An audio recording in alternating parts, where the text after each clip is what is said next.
Welcome to ప్రజా television news బులెటిన్ల ముందుగా headlines. స్వీట్లు పంచుతూ సంబరాలు చేసుకున్న టీడీపీ శ్రేణులు.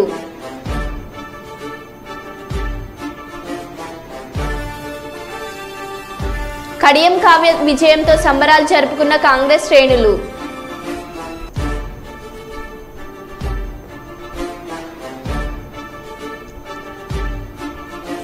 ఓటమి తట్టుకోలేక దాడులకు తెగబడుతున్న వైసీపీ గుండాలు.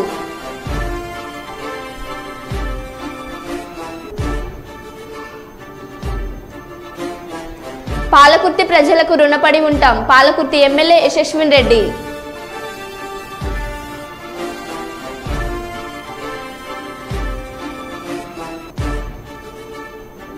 కుప్పం మండలం చెక్కునత్తం గ్రామంలో ఉద్రిక్తత.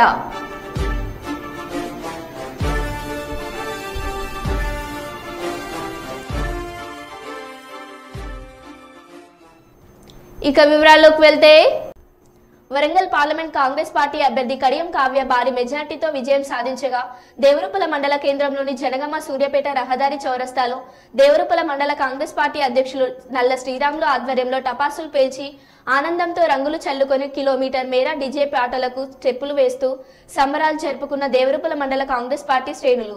ఈ సందర్భంగా నల్ల శ్రీరాములు మాట్లాడుతూ పాలకుర్తి నియోజకవర్గం నుంచి పార్లమెంట్ నియోజకవర్గ అభ్యర్థి కడియం కావ్యకు భారీ మెజార్టీ ఇచ్చిన ప్రజలకు తెలుపుతున్నానని, రాహుల్ గాంధీ ప్రతిష్టాత్మకంగా చేపట్టిన భారత్ జోడో యాత్రతో దేశ ప్రజలు కాంగ్రెస్ పార్టీకి బ్రహ్మాండమైన తీర్పునిచ్చారని, త్వరలో రాహుల్ గాంధీ భారతదేశ ప్రధాని కాబోతున్నాడని తెలిపారు.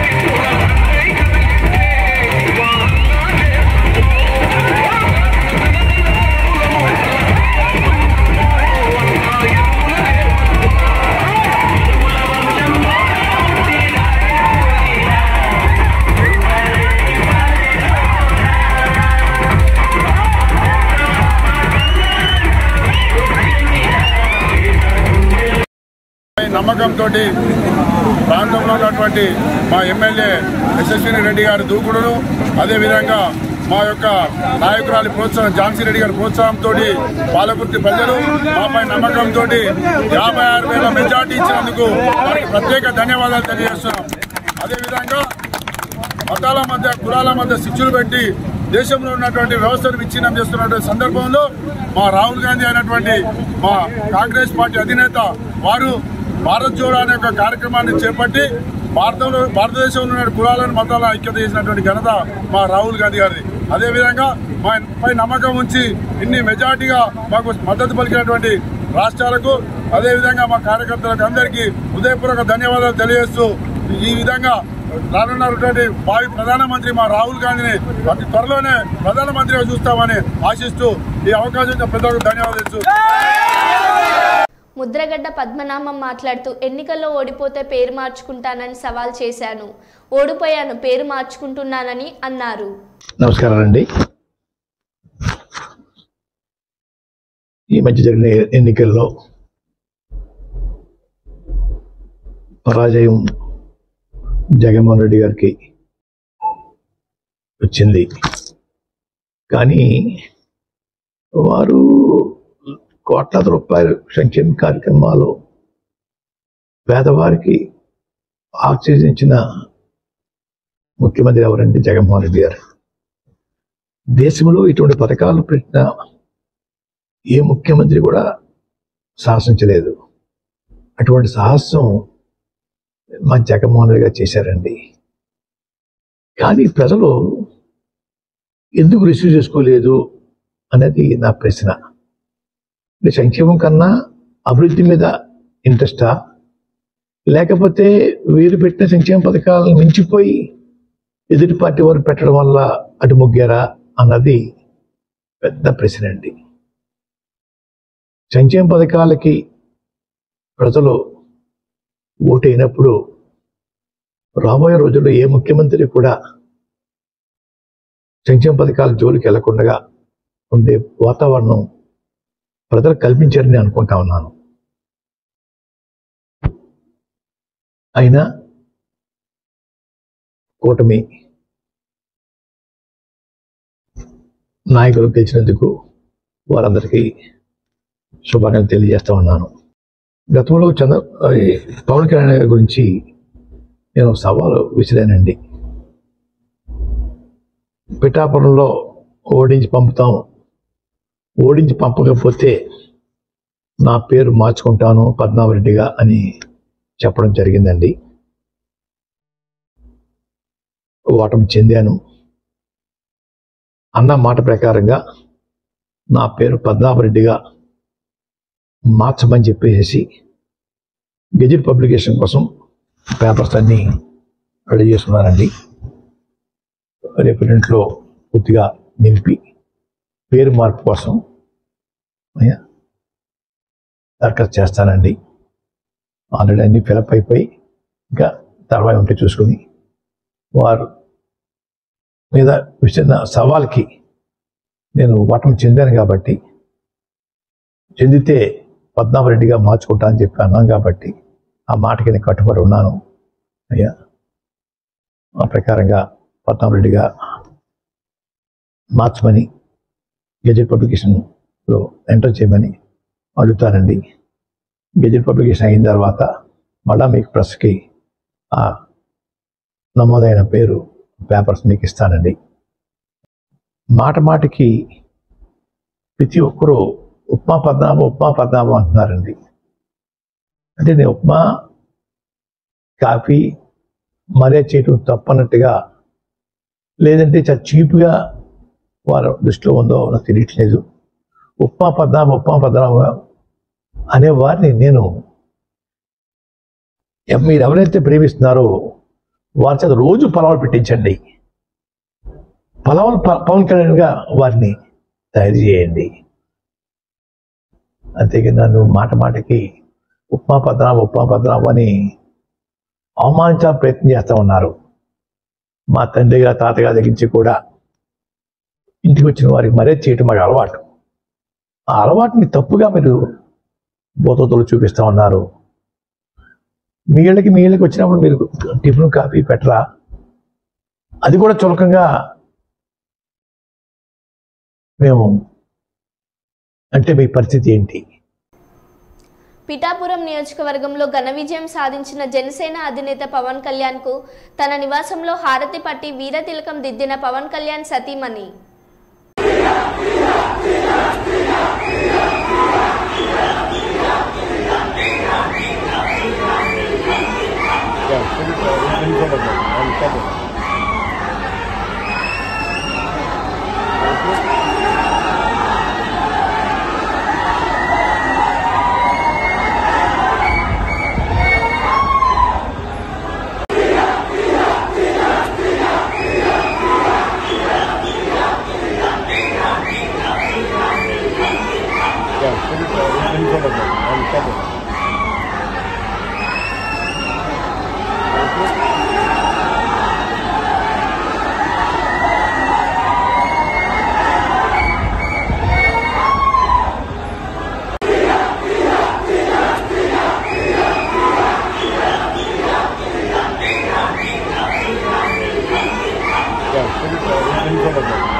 పాలకుర్తి నియోజకవర్గం తొర్రూరు పట్టణ కేంద్రంలోని కాంగ్రెస్ పార్టీ కార్యాలయంలో మంగళవారం నిర్వహించిన విలేకరుల సమావేశంలో పాలకుర్తి ఎమ్మెల్యే యశస్విని రెడ్డి మాట్లాడుతూ కడియం కావ్య గెలుపు కోసం కష్టపడ్డ ప్రతి ఒక్కరికి హృదయపూర్వక ధన్యవాదాలు తెలుపుతూ ఎంపీ ఎలక్షన్లో పాలకుర్తి ప్రజలు 56,883 ఓట్ల మెజార్టీ ఇచ్చినందుకు పాలకుర్తి ప్రజలకి రుణపడి ఉంటానని అన్నారు. కావ్య కడియం గారిని గెలిపించుకోవటం ఇంత పెద్ద మెజారిటీ తోటి 56,882 ఓట్లతోటి మా పాలకుర్తి నియోజకవర్గ ఓటర్స్ గెలిపించుకున్న రోజు ఈరోజు చాలా సంతోషమైన రోజు. మరి అదేవిధంగా ప్రతి ఒక్క కార్యకర్త, ప్రతి ఒక్క లీడరు, మరి ప్రతి ఒక్క ఓటర్లు మరి ముఖ్యంగా మహిళలే కాదు, మరి యూత్ కాదు, అందరూ కూడా పాలకుర్తి నియోజకవర్గంలో ఎంతో కష్టపడి ఆ నమ్మకం ఉంచుకొని మన ఎంపీ డాక్టర్ కావ్య గారిని గెలిపించడం జరిగింది. మరి అదేవిధంగా మన పాలకుర్తి నియోజకవర్గ ఎమ్మెల్యే యశస్విని రెడ్డి గారు కూడా ఎంతో కష్టపడి క్యాంపెయిన్ చేయడం జరిగింది. ఎంపీ ఎలక్షన్స్కి కూడా, అసెంబ్లీ ఎలక్షన్స్కి అయితే ఎంత అయితే కష్టపడి తను క్యాంపెయిన్ చేసిందో అదేవిధంగా పార్లమెంట్ ఎలక్షన్స్ కూడా అంతే కష్టపడి చేయడం జరిగింది. సో దానికి తోడు మన పాలకుర్తి నియోజకవర్గ ప్రజలందరూ కూడా ఎక్కడా తగ్గేదే లేదని, మరి ఆనాడు అసెంబ్లీ ఎలక్షన్స్ కంటే కూడా పార్లమెంట్ ఎలక్షన్స్కి ఆల్మోస్ట్ 10,000 మెజారిటీ తోటి, అప్పటికంటే ఇంకా 10,000 ఎక్కువ వచ్చినాయి ఈసారి. మరి 56,888 మెజారిటీ తోటి గెలిపించాలి అని అంటే మరి మా ప్రతి ఒక్క కాంగ్రెస్ కార్యకర్త ఎంతో శ్రమ కృషి చేస్తే ఈ గెలుపు అనేది, ఈ మెజారిటీ అనేది ఈరోజు వచ్చింది. మరి అదేవిధంగా మా పాలకుర్తి నియోజకవర్గ ప్రతి ఒక్క ఓటర్కి, ప్రతి ఒక్క కార్యకర్తకి, ప్రతి ఒక్క లీడర్కి కష్టపడి ఇంత మెజారిటీ తీసుకొచ్చిన ప్రతి ఒక్కళ్ళకి కాంగ్రెస్ పార్టీ ఇన్ఛార్జ్ ఝాన్సీ రెడ్డి నేను ప్రతి ఒక్కళ్ళకి శిరస్సు వచ్చి నమస్కారం చేస్తున్నా.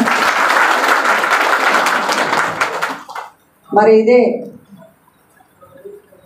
ఇదే మొమెంటం మరి రేపు మనకి లోకల్ బాడీ ఎలక్షన్స్ వచ్చేటప్పుడు కూడా ఇదే మొమెంటం, ఇదే హ్యాపీనెస్ తోటి, ఇదే కష్టంతో కూడా మనం local election, general body elections వచ్చినప్పుడు, లోకల్ బాడీ ఎలక్షన్స్ వచ్చినప్పుడు కూడా మనం గెలిపించుకోవాలి. మరి తప్పకుండా అప్పటి వరకు కూడా మనం ఇదే మొమెంటం సాగిద్దాం. మరి ఇంత నమ్మకం పెట్టుకున్న వాళ్ళందరికీ కూడా థ్యాంక్ యూ. మరి మీడియా మిత్రులందరికీ కూడా పేరు పేరున హృదయపూర్వక నమస్కారాలు. సోదరులకి, కార్యకర్తలకి, కాంగ్రెస్ పార్టీ కార్యకర్తలకి, అభిమానులందరికీ కూడా పేరు పేరున నమస్కారాలు. మన వరంగల్ ఎంపీ క్యాండిడేట్ అయిన కడియం కావ్యక ఈరోజు ఘన విజయం సాధించడం జరిగింది. 2,18,000 పై మెజారిటీ వచ్చింది. అనుకున్న దానికన్నా కూడా బ్రహ్మాండమైన మెజారిటీ తెచ్చి చూపించిండ్రు మరి ప్రజలందరూ కూడా, వరంగల్ ప్రజలు. అందులో మా పాలకుర్తి అందరికన్నా ముందున్నందుకు ఇంకా చాలా సంతోషంగా ఉంది. ఆ రోజు ఒక మాట చెప్పినాం, మాకన్నా కూడా మంచి మెజారిటీ వస్తుందని చెప్పినాం. నిజంగా కూడా మరి మాకన్నా కూడా ఇంకో 10,000 మెజారిటీ ఎక్కువనే వచ్చింది. పోలింగ్ పర్సెంట్ కొంచెం తక్కువ ఉన్నా కానీ అంత మెజారిటీ వచ్చింది. ఇంకా కూడా ఓట్లు పోలైతే ఇంకా అంతకన్నా కూడా మరి ఇంకెంత మెజారిటీ వచ్చేదో. మరి అంత మెజారిటీ రావడానికి కారణమైన మా కార్యకర్తలు, మరి ప్రతి కాంగ్రెస్ అభిమాని అందరికీ కూడా మరొకసారి ధన్యవాదాలు తెలుపుకుంటున్నాం. ఎందుకంటే వాళ్ళందరూ కూడా అసెంబ్లీ ఎన్నికల్లో ఎట్లయితే కష్టపడ్డారో అంతకన్నా ఎక్కువ కష్టం ఈరోజు పడ్డారు. ఈ మండు టెండర్లో కూడా వీటిని కూడా లెక్క చేయకుండా వాళ్ళందరూ కూడా ఎంతో కష్టపడ్డారు. మరి రాబోయే లోకల్ బాడీ ఎలక్షన్స్లో కూడా అంతకన్నా బ్రహ్మాండమైన విజయం మా పాలకుర్తిలో వస్తుంది. మరి కావ్య అక్కకి అందరూ, మా పాలకుర్తి అందరి తరఫున కంగ్రాచులేషన్స్ అని మరొకసారి చెప్తున్నాం. మరి ఆ రోజు మా ఎలక్షన్స్కి ఎట్లయితే తిరిగినామో అంతకన్నా ఎక్కువనే తిరిగినాము ఎంపీ ఎలక్షన్స్కి. మరి ఇంకా ఇప్పుడే మొదలైంది, ఇంకా ఏది అయిపోలేదు. రాబోయే రోజులలో ఇంకా చేయాల్సింది ఎంతో ఉంది. ముఖ్యంగా మా పాలకుర్తికి అన్నీ కూడా తప్పకుండా చేస్తాం. ఇంకా తిరగాల్సింది ఎంతో ఉంది, తెలుసుకోవాల్సింది ఇంకెంతో ఉంది, చేయాల్సింది అన్నిటికన్నా కూడా మరి ఎక్కువ ఉంది. మరి అట్లనే మన ఎంపీ గారు కూడా రాబోయే రోజులలో మనకి మంచిగా ఫండ్స్ ఇస్తారు. అది కూడా మనకు ప్లస్ పాయింట్ అవుతుంది. మరి ఈ కష్టానికి తోడైన ప్రతి ఒక్కరికి మరొకసారి ధన్యవాదాలు తెలుపుతున్నాను. విజయవాడలో వైఎస్ఆర్ హెల్త్ యూనివర్సిటీ పేరును ఎన్టీఆర్ హెల్త్ యూనివర్సిటీగా మార్చిన టీడీపీ కార్యకర్తలు.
టీడీపీ అధినేత చంద్రబాబు నాయుడు ఇండియా కూటమిలో చేరతారని మహారాష్ట్ర మాజీ సీఎం ఉద్ధవ్ ఠాక్రే ధీమా వ్యక్తం చేశారు.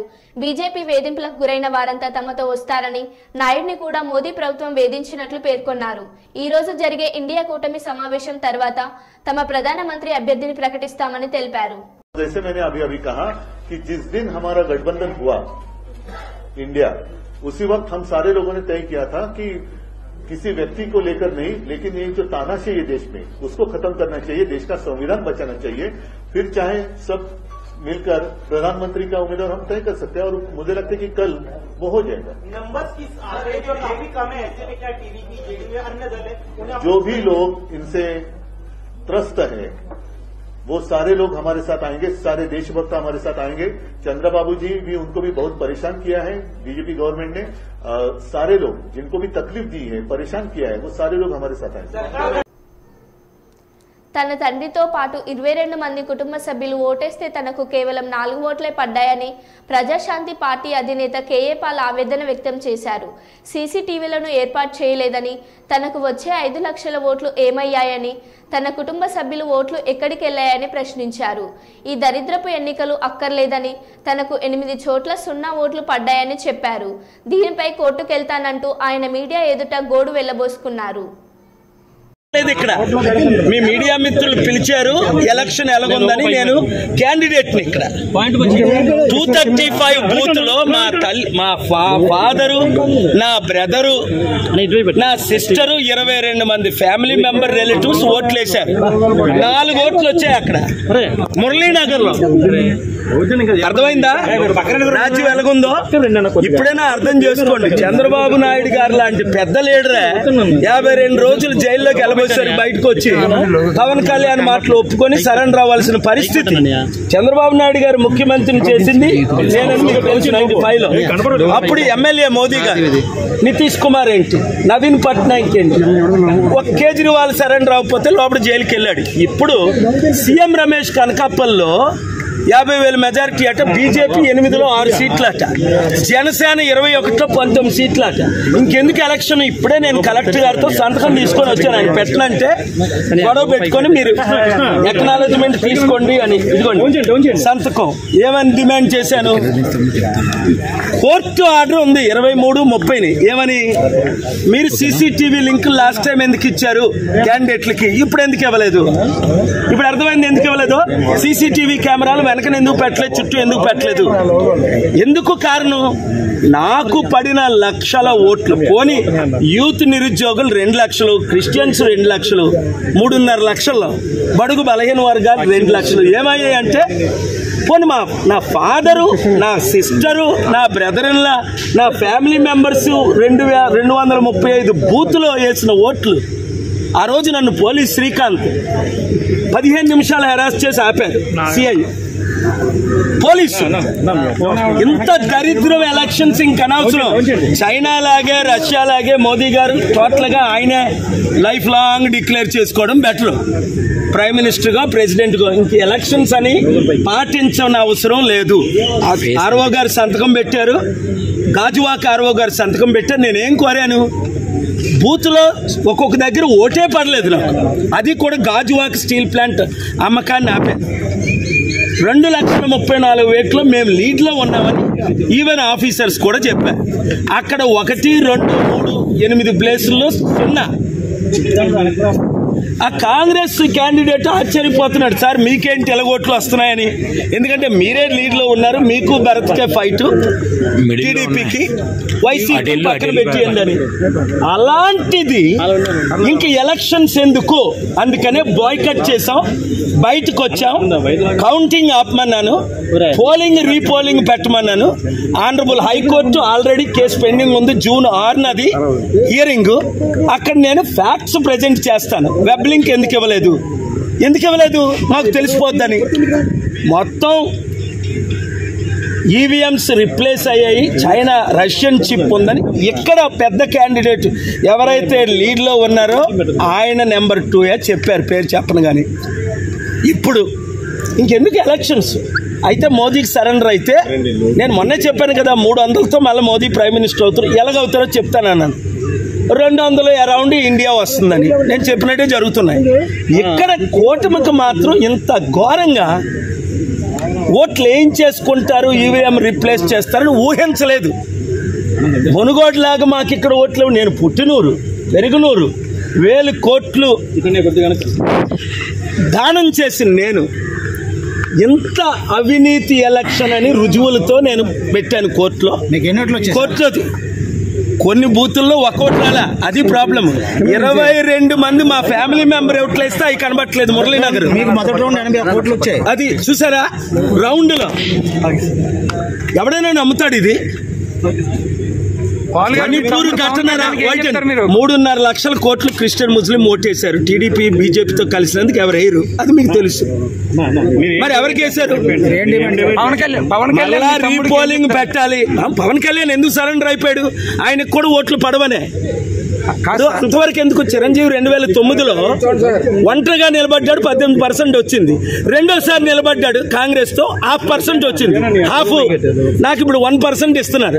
చిరంజీవికి ఇవ్వలేదు, సరెండర్ అవ్వలేదు. కనుక ఇప్పుడు చిరంజీవి సరెండర్ అయిపోయాడు, పవన్ కళ్యాణ్ సరెండర్ అయిపోయాడు. నేను చూడు, ఇది అవినీతి ఎలక్షన్, అక్రమ ఎలక్షన్. పోలింగ్ వెంటనే ఆపాలి, రీపోలింగ్ చేయాలి, రీకండక్ట్ చేయాలి విశాఖపట్నం. మేము కోర్టుకి వెళ్తాం. కోర్టులో న్యాయం జరుగుతుందని ఇప్పటి వరకు జరుగుతుంది, న్యాయం జరుగుతుందని ఆశిస్తున్నాను. Thank you. ఎంపీ బాలశౌరి మాట్లాడుతూ మచిలీపట్నం జనసేన ఎంపీ అభ్యర్థిగా తనను ఎన్నికల్లో నిలబెట్టి తనపై నమ్మకం ఉంచి సీటు ఇచ్చి ఈ గెలుపుకు కారణమైన జనసేన అధ్యక్షుడు పవన్ కళ్యాణ్కి హృదయపూర్వక ధన్యవాదాలు తెలిపారు. అదేవిధంగా తనకు ఓటేసి మద్దతుగా నిలిచిన ప్రజలందరికీ కృతజ్ఞతలు తెలిపారు. రానున్న రోజుల్లో మచిలీపట్నం పార్లమెంట్ అభివృద్ధికి కృషి చేస్తానని అన్నారు. నాకు తెలిసి మచిలీపట్నం చరిత్రలో ఇది మంచి మెజార్టీ అని అనుకుంటాను. ఇంత గొప్ప తీర్పు ఇచ్చినటువంటి ప్రజలకి నా హృదయపూర్వక ధన్యవాదాలు తెలియజేస్తా ఉన్నాను. అదే రకంగా నాకు బీ ఫారం ఇచ్చి ధైర్యం చెప్పి పోటీ చేయమన్నటువంటి మా పార్టీ అధ్యక్షులు పవన్ కళ్యాణ్ గారికి కూడా నేను హృదయపూర్వకంగా ఆయనకు కూడా నేను ధన్యవాదాలు తెలియజేస్తా ఉన్నాను. అదే రకంగా మా పార్ట్నర్స్ అయినటువంటి చంద్రబాబు నాయుడు గారికి అలాగే మోడీ గారికి కూడా నేను ధన్యవాదాలు తెలియజేస్తా ఉన్నాను. అందరూ కలిసి ఒక అన్నదమ్ముల్లాగా మంచి విజయం సాధించాం. మచిలీపట్నానికి సంబంధించి అనేక సమస్యలు ఉన్నాయి. మరి డాక్టర్ భోగరాజు పట్టాభి సీతారామయ్య గారి భవనం నిర్మించడం అయితేనేవ్వండి, మెడికల్ కళాశాలని చక్కగా తీర్చిదిద్దేటువంటి విషయంలో ఏంటండి, అడిషనల్ రిక్వైర్మెంట్ విషయంలో అయితేనేవ్వండి, పోర్టుని త్వరితగతంగా పూర్తి చేసి దాన్ని మరి ఇండస్ట్రియల్ హబ్గా పక్కన తయారు చేసి అనేక మందికి స్థానికంగా ఉద్యోగాలు ఇచ్చేటువంటి విషయంలో అయితేనేవ్వండి, మరి ఈరోజు మెడికల్ కళాశాలకి మనకి 3 రంగుల జెండా ఆర్కిటెక్ట్ అయినటువంటి పింగళ వెంకయ్య గారి పేరును పెడతాను తప్పకుండా. దానికి అది నేను మొదటి నుంచి చెప్తానే ఉన్నాను. ఆ పేరు పెట్టి మచిలీపట్నానికి నేను గౌరవం తీసుకొస్తాను. అది నేను ఇంతకుముందు ట్రై చేద్దాం. ఇక్కడ శాసనసభ్యుడు దాన్ని పండిత్. సో ఆయన దరిద్రం పోయింది కాబట్టి ఇప్పుడు డెవలప్మెంట్ యాక్టివిటీస్ విషయంలో నాకు అందరు సహకరిస్తారు కాబట్టి నేను అనుకున్నటువంటి డెవలప్మెంట్ యాక్టివిటీస్ అన్నింటిని కూడా నేను తప్పకుండా చేస్తాను. ఈరోజు నాకేదో 2,20,000 మెజార్టీ, అలాగే కొల్లి రవీంద్ర గారికి అసెంబ్లీకి ఇది 50,000 మెజార్టీ వచ్చిందని మేము గర్వంతో మేము మాట్లాడాల్సినటువంటి అవసరం లేదు. కానీ ఇక్కడ శాసనసభ్యుడు చేసినటువంటి అరాచకాలకి ప్రజలు ఏం చెప్పారంటే దాన్ని మనం గెలుపు ఓటములు అనేది జనరల్గా సహజం. ప్రజలు తరిమి కొట్టారు ఇంత మెజారిటీ. దాన్ని ఎందుకు ఈ రకంగా చేశారనేది వాళ్ళని ఆత్మ పరిశీలన చేసుకోవాలి. ప్రజలకు అనుగుణంగా వాళ్ళ మనసులో ఏదైతే ఉందో అందరినీ కలుపుకొని పోయి అందరినీ మరి నేను తప్పకుండా ఈ నియోజకవర్గాన్ని డెవలప్ చేస్తాను. స్థానికంగా నా ఎంట ఉండి నడిపించినటువంటి అన్న బండి రామకృష్ణ గారు అయితేనేవ్వండి, మిగిలిన పెద్దలందరూ అయితేనేవ్వండి, వాళ్ళందరికీ కూడా నా హృదయపూర్వక ధన్యవాదాలు తెలియజేస్తాను. కరీంనగర్ జిల్లా మానుకొండూరు మండలం పుచ్చునూరు గ్రామానికి చెందిన గో ప్రశాంత్ రెడ్డి హత్య గత నెల 28వ తేదీన జరిగిన విషయం విదితమే. దీనికి గల ముఖ్య కారణం వ్యక్తిగత కక్షలే అని విచారణలో తేలిందని Karimnagar rural ACP P Venkataramana తెలిపారు. మృతుడి సోదరుడైన గోప్ శ్యామ్ సుందర్ రెడ్డి ఇచ్చిన ఫిర్యాదు మేరకు కేసు నమోదు చేసిన మానుకొండూరు పోలీసులు విచారణ చేపట్టారు. కరీంనగర్ రూరల్ ఏసీపీ కథనం ప్రకారం మానుకొండూరు మండలం పచ్చునూరు గ్రామానికి చెందిన మధ్యల వెంకటేష్ మరియు బండి సాయిల్ అనే ఇరువురి మధ్య గత కొన్ని సంవత్సరాలుగా ఇంటి స్థలం భూ వివాదం ఉండేదని, అటు విషయంలో పలుమార్లు వారిరువురికి పంచాయతీ జరిగిందని, అయితే బండి సాయిల్ కు మద్దతుగా గో ప్రశాంత్ రెడ్డి ఉండగా మధ్యల వెంకటేష్ కి మద్దతుగా హత్యలో ప్రధాన నిందితులైన నన్నవేడి రమేష్, గాజు శంకర్లు ఉన్నారని, అప్పటి నుండే వారి మధ్య భూ విభేదాలు తలెత్తాయని అన్నారు. గతంలో జరిగిన ఇదే భూమి పంచాయతీలో గాజు శంకర్ మృతుడు గోపు ప్రశాంత్ రెడ్డిని కొట్టాడని, దానితో వీరి మధ్య వివాదం మరింత ముదిరిందని తెలిపారు. గత నెల 28వ తేదీన పచ్చునూరు గ్రామంలో వెతకగా ఉదయం 5:30 ఉటూరు గ్రామంలో మృతుడు ఉన్నాడని, అతని ఆచూకీ తెలుసుకుని అతని వెంబడించి కిరాతకంగా కొట్టి గర్రపల్లి గ్రామ శివార్లోని మానేరు వాగు సమీపంలో హత్య చేశారని అంగీకరించినట్లు తెలిపారని అన్నారు.